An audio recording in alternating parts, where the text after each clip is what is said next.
Il est 20h sur les antennes de la télévision Futur Média. Madame, monsieur, bonsoir. Je suis ravie de vous retrouver. Tout de suite, les titres de cette édition. Réunion ce vendredi du comité directeur du Parti démocratique sénégalais. Le PDS répond-il favorablement à l'appel au dialogue national lancé par le chef de l'État? D'après notre reporter sur place, les libéraux sont divisés sur la question. Nous serons en ligne avec lui. C'est donc demain, samedi 28 mai, que va s'ouvrir le dialogue national initié par le chef de l'État.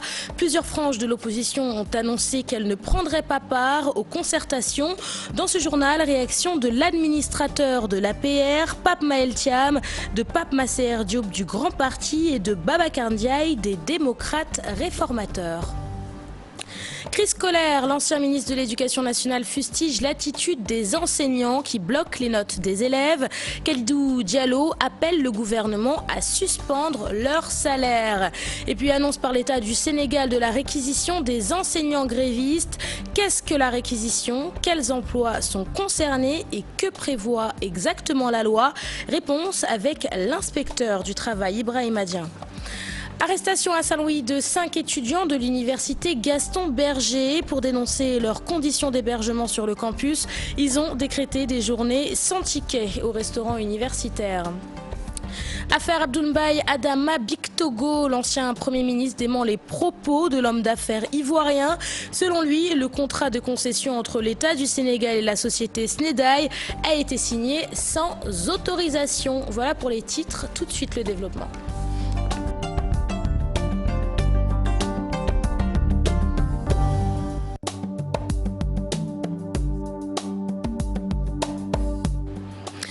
Bienvenue à tous et merci de vous informer sur la télévision Futur Média. Demain, samedi 28 mai, s'ouvrira le dialogue national initié par le chef de l'État.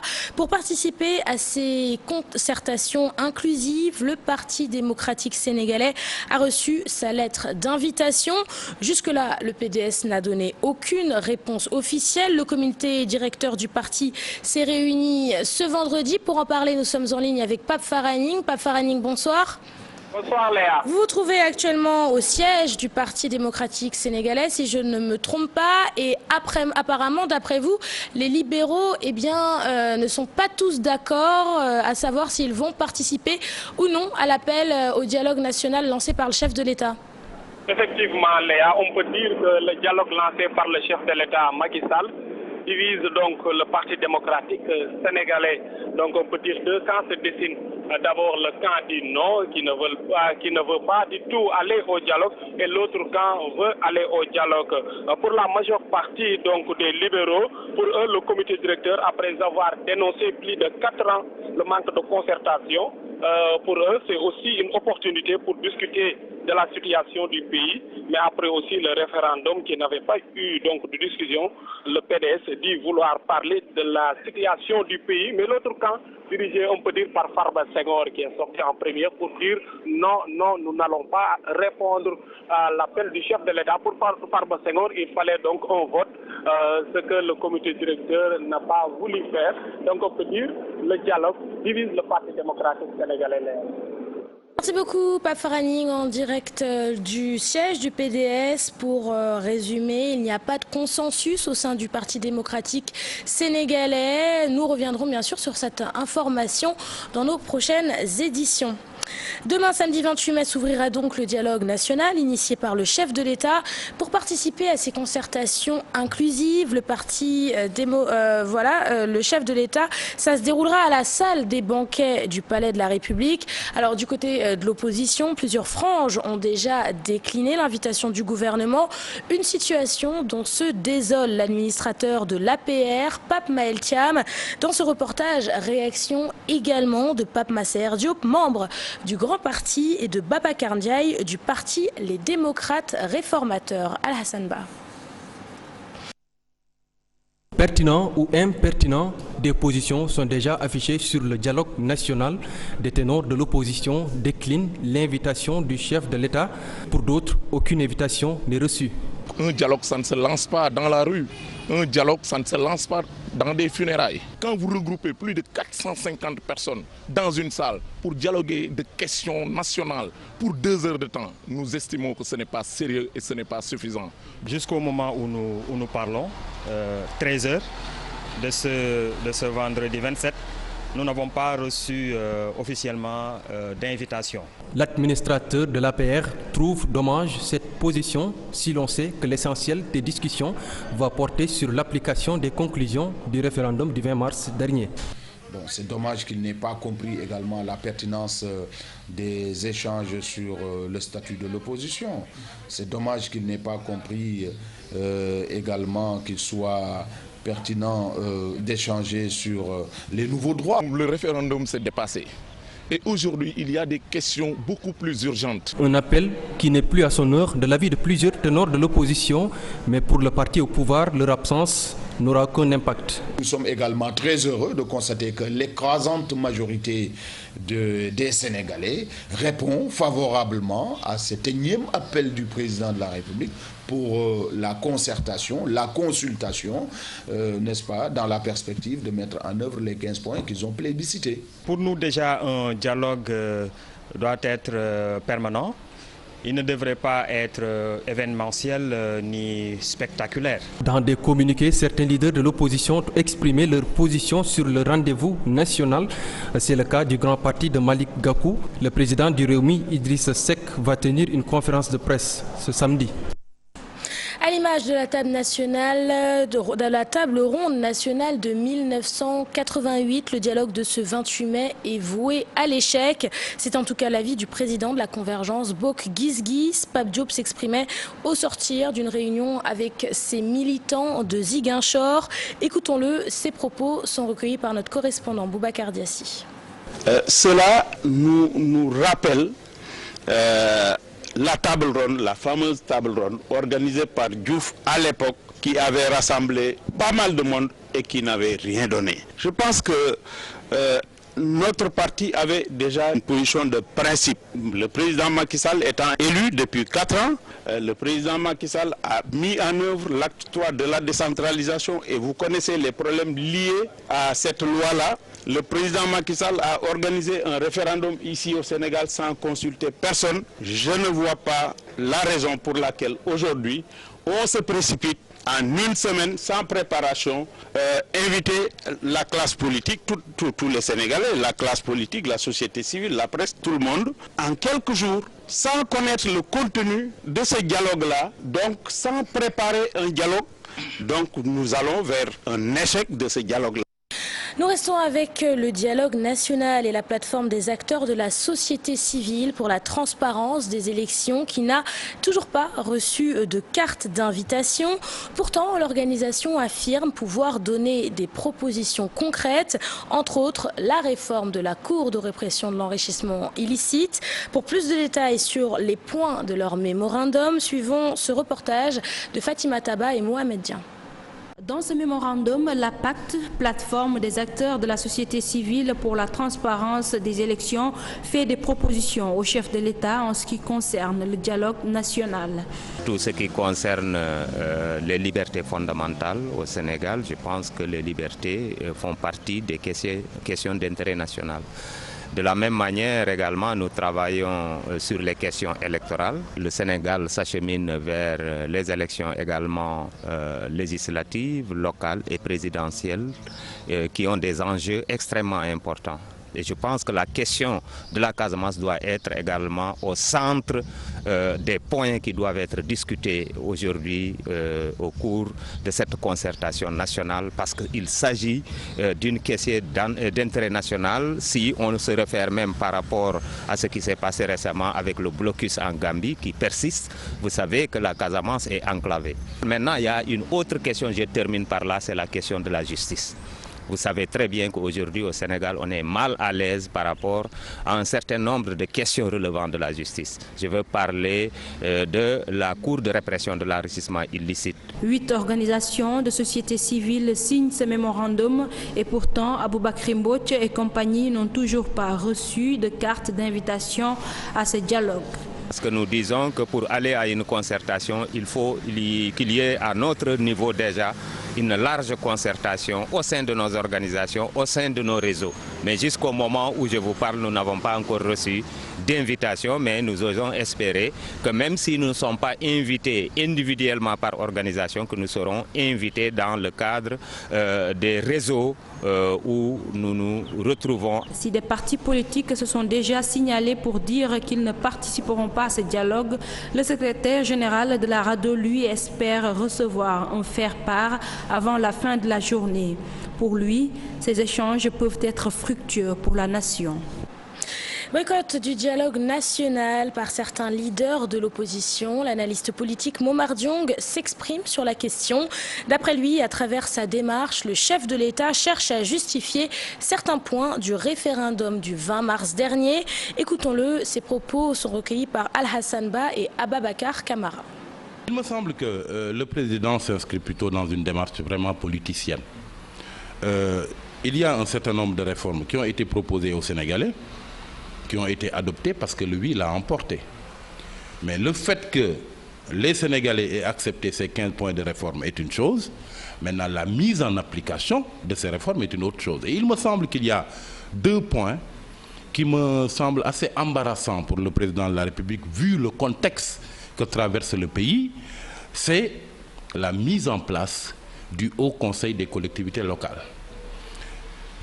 Il sera très difficile de faire avaler aux Sénégalais, quand bien même ils ont voté oui, la mise en place d'une institution nouvelle avec au minimum près de 150 membres, avec tous les avantages qui sont liés à leur installation. Il sera tout aussi difficile aussi de faire passer dans la tête des Sénégalais que le nombre de députés puisse être augmenté. C'est donc demain, samedi, que va se tenir le dialogue national initié par le chef de l'État. Un événement attendu par de nombreux Sénégalais. Pour certains, à l'issue de cette rencontre, de nombreux problèmes vont être réglés. Mais tout le monde n'est pas optimiste. Pour d'autres, les acteurs de ce dialogue national ne se préoccupent pas de l'avenir du Sénégal. Toutes les réactions dans ce reportage signé Mamadou Fall et Younous Diatta. État et opposition réunis autour d'une table doivent se pencher sur les difficultés que traversent les populations. C'est du moins l'avis de cette dame. Pour elle, le développement du pays doit être le maître mot du dialogue national prévu demain. Le président de la République et les partis politiques se rencontrent pour discuter de l'essentiel. Et l'essentiel, c'est dans l'agriculture. Il y a les populations qui ont faim, qui attendent. L'essentiel, c'est dans le transport, c'est dans l'éducation surtout. Un dialogue entre les différents acteurs du Sénégal doit être salué puisque cela permettra d'apaiser le climat social. Quand on parle du dialogue, c'est dans l'intérêt du Sénégal. Parce que le Sénégal, là, c'est notre Sénégal à nous tous. Je pense que nous avons tous un objectif, c'est que le Sénégal soit un pays de paix, que ce soit un pays qui émerge, un pays qui se développe. Dans la cohésion nationale. Ça, je pense que tout un chacun, quels que soient les clivages, c'est quelque chose que nous partageons. Donc, que nous partageons cela. Donc, je pense que si on se retrouve autour d'une table, comme on dit que c'est souvent autour d'une discussion que les solutions peuvent apparaître. Mais si certains croient à ce dialogue, d'autres le qualifient de jeu politico-politicien. Pour certains, ceux qui doivent dialoguer ne se préoccupent même pas du devenir des populations. Le dialogue est un peu venu en retard. Peut-être, bon, j'aurais pu comprendre qu'on a pu dialoguer avant les référendums, mais aujourd'hui, je prends ça comme une dip. C'est une façon de dipper la population. La population a d'autres priorités que le dialogue. Il y a des gens qui ne mangent pas à leur faim. Il y a aussi nos enfants qui sont à l'école jusqu'à présent. Bientôt, ils vont faire les examens sans avoir aucun niveau. Le dialogue, moi je peux dire que ça les concerne politiquement. C'est seulement pour les politiciens. La population n'y va rien gagner. Aux acteurs du dialogue de montrer qu'ils sont soucieux du développement du Sénégal. Si certains sont optimistes, d'autres ne le sont pas. En tout cas, les Sénégalais, dans leur majorité, attendent des propositions concrètes sur l'éducation, la santé, l'agriculture, entre autres. Voilà, on parle de toute autre chose à présent, cité par l'homme d'affaires Adama Bictogo comme acteur central dans les relations entre la société Snedaï et l'État du Sénégal. Abdoul Mbaye apporte sa version des faits. D'après l'ancien Premier ministre, Adama Bictogo cherche à créer un amalgame et à se dédouaner.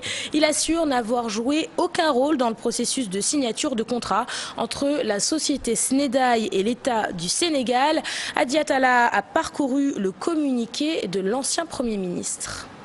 L'affaire Snedaye, État du Sénégal, continue de susciter le tollé.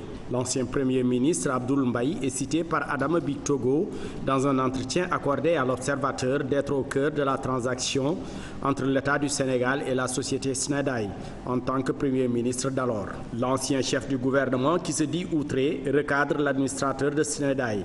Dans un communiqué, Abdoul Mbaye parle d'amalgame et rappelle les faits.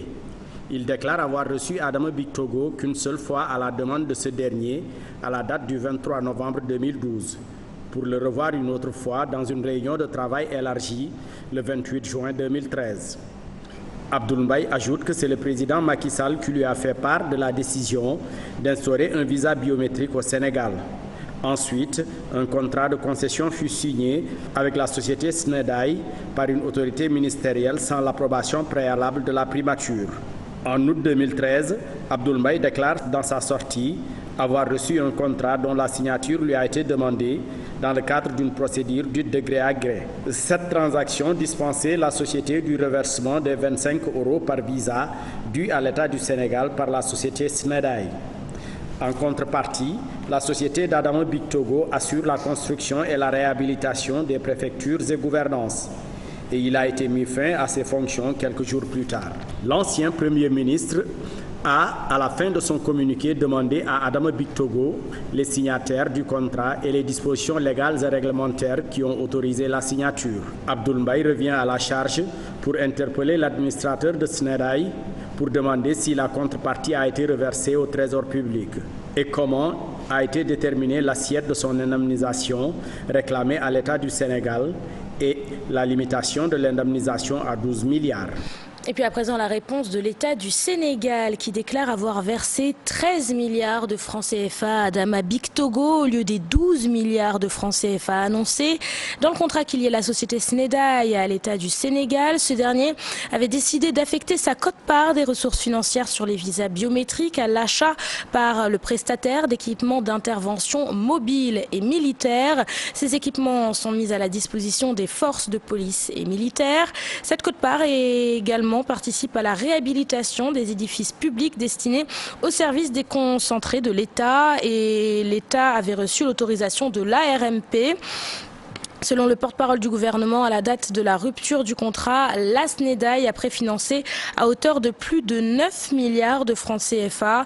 Les opérations en suspens, notamment les salaires, les engagements bancaires et les intérêts sur emprunt, entre autres, ont été évalués à plus de 19 milliards de francs CFA. L'État a finalement payé à la société Snedaye la somme de 13 milliards de francs CFA, a déclaré le gouvernement du Sénégal. On passe à l'éducation à présent avec la rétention des notes par les enseignants illégale d'après l'ancien ministre de l'Éducation nationale, Kalidou Diallo.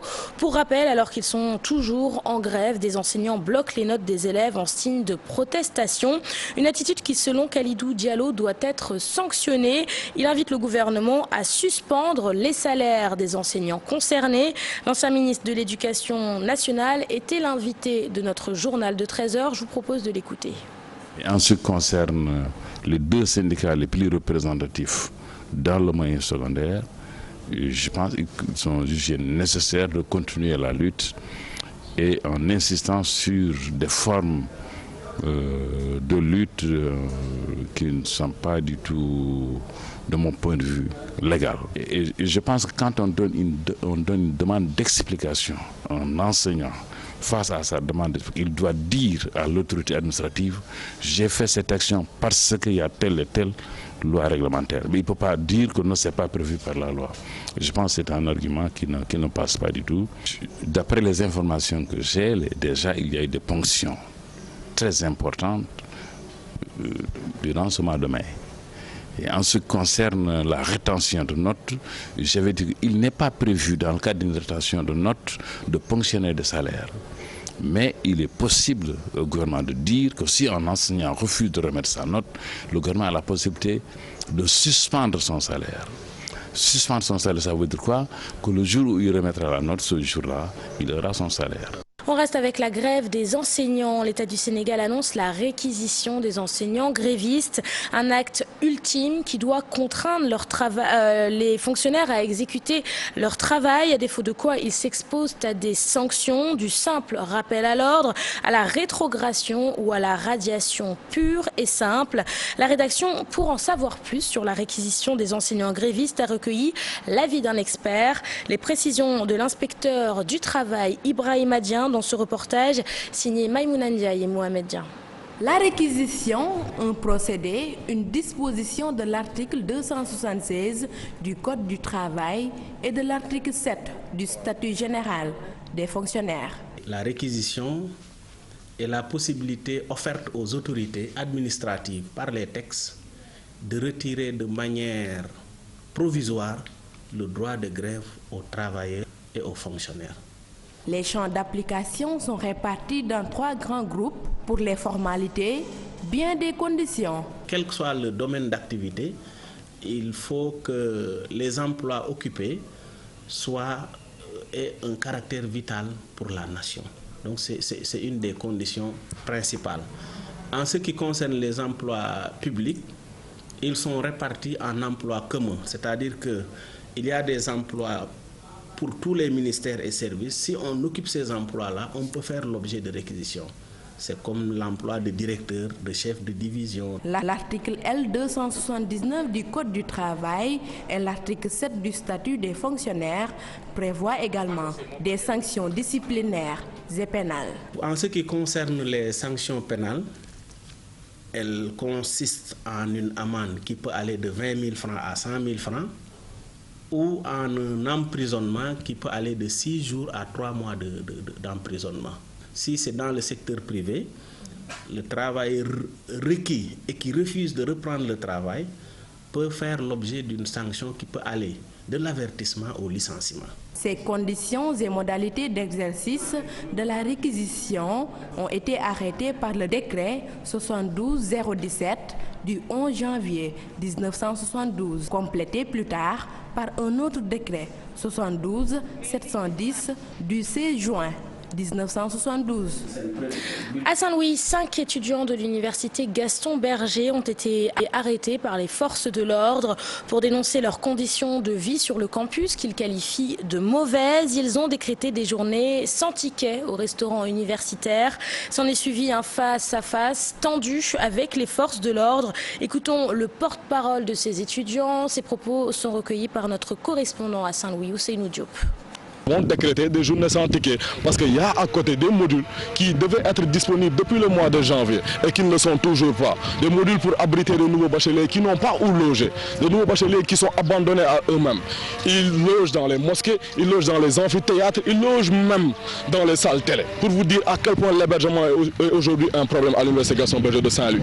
Entre autres problèmes, nous avons signifié au directeur du CROUS qu'il y a le renouvellement de la literie qui a été exigé par le règlement intérieur.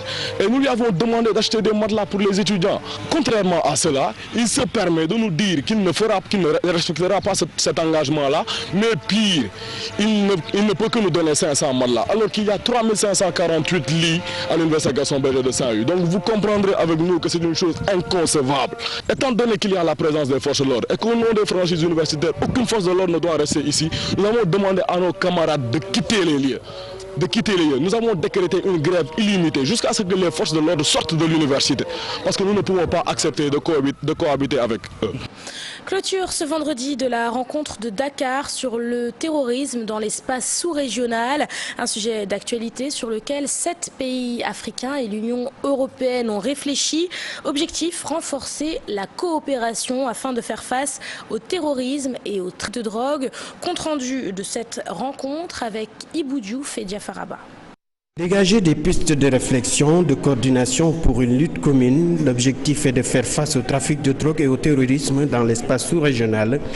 La rencontre de Dakar sur ces questions a vécu. Nyokobok, je répète, c'est la clé de voûte de ces discussions, c'est travailler ensemble. On ne peut pas travailler seul. Ni les ressources humaines, ni les ressources économiques sont suffisantes si chacun travaille dans son coin. Plusieurs pays africains étaient présents dans cette réunion, tout simplement pour démontrer que la seule façon d'avancer, c'est de coopérer mieux. Tels que le Niger, la Côte d'Ivoire, le Burkina Faso, le Sénégal, le Mali. D'importants moyens sont dégagés pour faire face au terrorisme et à la drogue, dès l'instant que tout ce qui touche au continent peut impacter sur les autres nations. Et l'Europe et l'Afrique sont tellement liées l'une à l'autre que tout ce qui se passe de bien ici, c'est pour nous, c'est notre intérêt. Tout ce qui se passe de mal ici, c'est aussi notre préoccupation. La rencontre de Dakar, deuxième édition sur la drogue et le terrorisme, a permis aux États africains et à leurs partenaires d'aller vers une action concertée. Et nous avons réfléchi et avons fait des propositions allant dans le sens de corriger déjà ce qu'il y a comme impair dans notre stratégie de lutte contre le terrorisme et contre la drogue, surtout le trafic international, mais également de faire des recommandations. Et également demander le renforcement de l'interministérialité, justement au niveau national, entre nos différents services de sécurité. Face aux conséquences liées à la drogue et au terrorisme, cette rencontre sous-régionale a permis de statuer sur comment trouver les moyens dans l'optique de renforcer la coopération inter-États. L'objectif final est d'anticiper sur tout ce qui touche à la question de la drogue et au terrorisme dans l'espace sous-régional. Culture avec la rencontre entre le monde artistique et le monde juridique à travers l'exposition Plurivers, une idée originale et qui réunit deux univers pourtant très différents entre l'art et la justice. Il existe pourtant un lien, quel est-il? Aïcha Diam, l'initiatrice du projet, nous donne la réponse dans ce reportage signé Aïssatou Paye et Mohamed Diam. Rencontre de deux univers à travers un concept plurivers. Choc, contraste entre le juridique et l'artistique. Quel lien peut-il donc exister entre deux mondes aussi différents? Il y a forcément un lien parce que le milieu artistique a besoin d'accompagnement juridique. Il y a des règles, le droit est important et parfois nous l'ignorons. Parfois nous arrivons à des stades où nous avons besoin d'être accompagnés par des juges, où nous avons besoin de monter une entreprise, ce genre de choses. Les artistes ne savent pas forcément. Donc l'idée est aussi d'organiser des conférences, des débats, de discuter autour de ces choses-là. Autre contraste, imaginez-vous regarder un film dans un tangana. Autre concept d'un jeune réalisateur. Moi, j'ai mangé dans les magasins, je connais, j'ai voulu le transporter ici et voilà. Dans les tangana, on parle de tout. Il n'y a pas de droit, il n'y a pas de hiérarchisation. On rencontre différentes couches sociales. Le jeune Elhadj Demba Dia nous ouvre à un autre univers, celui d'une jeune femme sénégalaise dont le pétrin aux conditions de vie précaires. Quand elle dit que on est là parce que c'est notre destin, ça beaucoup de réflexion. Pourquoi elle est son mari est polygame alors qu'elle n'a pas de cuisine? Pourquoi elle reste dans son mariage? Parce qu'il y a les conventions sociales qui nous lient. Quand sa mère lui dit voilà, de patienter, voilà. J'ai essayé de rassembler en 13 minutes pour qu'on situe les responsabilités. Réflexion, débat, quand le milieu juridique et artistique se rencontrent, choc d'idées, de sensations pour un cocktail explosif. Après l'actualité internationale qui nous mène tour à tour aux États-Unis, en Guinée-Bissau, en République démocratique du Congo et au Nigeria. Mais tout d'abord, direction la Côte d'Ivoire où un nouveau suspect dans l'attaque de Grand Bassam a été mis aux arrêts. L'actualité internationale, c'est avec Daniel Diouf. Le conducteur d'un des véhicules qui a servi lors de l'attaque djihadiste à Grand Bassam en Côte d'Ivoire a été arrêté selon des sources sécuritaires ivoiriennes.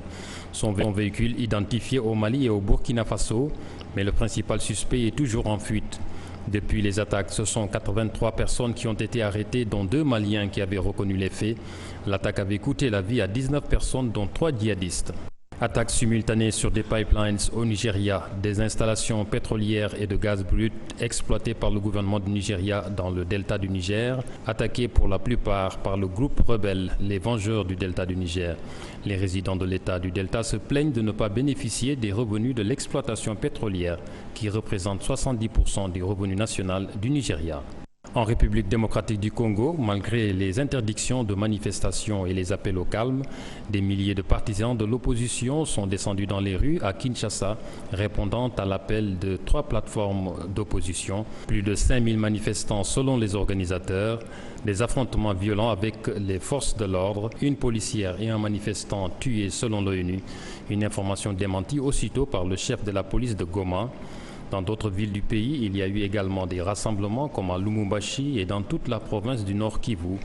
Ces protestations qui ont éclaté à cause de la publication de l'arrêt de la Cour constitutionnelle congolaise. Cet arrêt qui autorise Joseph Kabila à se maintenir à son poste de président de la République au-delà de son mandat si les élections censées se tenir avant décembre 2016 n'avaient pas lieu. Le président José Mario Vaz de Guinée-Bissau qui nomme de nouveau un Premier ministre. Il s'agit de Bassirou Dia. La nomination a provoqué la colère des militants du parti au pouvoir.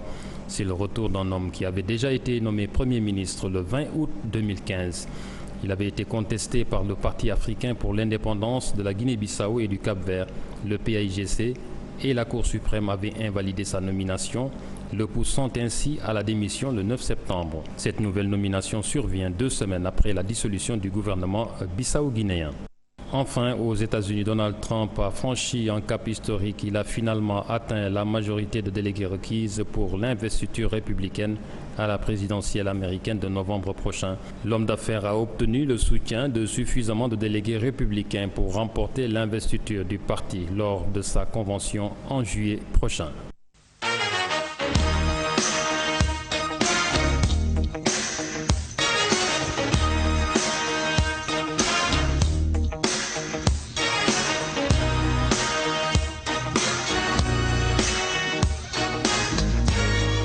Bienvenue à tous dans la page des sports. Les Lions du Sénégal terminent leur stage au Rwanda ce samedi. Ils vont rencontrer le Rwanda en match amical avant de rallier Bujumbura, la capitale du Burundi. Un match prévu à 15h, temps universel. Saint-Louis, ville du basketball, les clubs de la vieille ville dominent le championnat national de la balle orange. Une suprématie qui s'explique par l'implantation des centres de basketball de la petite catégorie. Mansour Diagne soutient par ailleurs qu'un championnat départemental est organisé chaque année. Je vous propose d'écouter le président de la Ligue de Saint-Louis, en basketball. Ses propos sont recueillis par Cherti Diandion. C'est le travail, hein. C'est le travail, une bonne politique de jeunesse, la mise en place de beaucoup de centres de basket, le basket à l'intérieur des quartiers. C'est le cumul de tout ça qui fait aujourd'hui de Saint-Louis une ville de basket. Parce que dès le début, au niveau de la Ligue, on a essayé de mettre en place une politique avec les directeurs techniques régionales, dont le but était de faire entrer le basket au niveau des quartiers. Dans chaque zone, il nous fallait avoir un centre de basket avec un technicien sur place qui pourra initier effectivement les jeunes. Et maintenant, cela nous a permis effectivement depuis pratiquement 10 ans d'organiser au niveau départemental donc un championnat de petite catégorie dont la finalité en réalité c'est de faire également de la détection pour permettre un peu le renforcement des équipes. C'est la fin de cette édition. Merci de l'avoir suivi. Merci de votre fidélité. Je vous souhaite de passer un excellent week-end sur la télévision Futur Média. En tout cas, je vous donne rendez-vous demain à 20h pour le journal du soir.